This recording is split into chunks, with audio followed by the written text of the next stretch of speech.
Ouverture du procès de David A. ce matin devant le tribunal correctionnel. Cet habitant de Molenbeek détenait chez lui un arsenal d'armes de guerre et d'explosifs impressionnant. Bonsoir, on le surnomme le survivaliste. Obsédé par sa survie, l'homme est passé devant le tribunal correctionnel ce matin.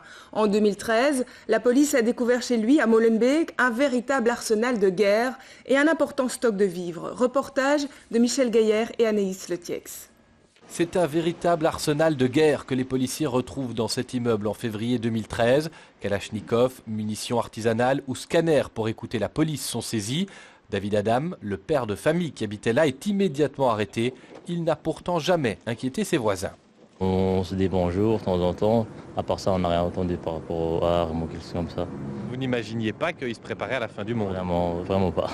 L'affaire est prise au sérieux par la justice qui l'envoie au tribunal correctionnel. Ce matin, la procureure réclame une peine de prison ferme.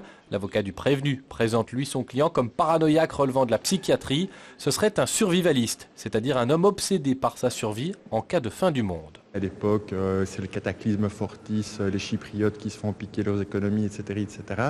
Et donc, monsieur qui vient de faire un héritage à cette époque a peur qu'éventuellement le système s'effondre, qu'à ce moment-là, comme il est musulman, la population autochtone se retourne contre les musulmans, notamment contre lui, raison pour laquelle il va faire l'acquisition d'armes, mais également d'autres objets plus folkloriques, comme des tablettes purifiant l'eau, des balises et des tresses ou même des cannes à pêche. L'accusation de terrorisme a aussi circulé, mais elle n'a pas été retenue. Chaque musulman qui porte une barbe et qui a une arme chez lui n'est pas un terroriste. Ça peut aussi être pour se protéger, même si ce n'est pas la bonne solution.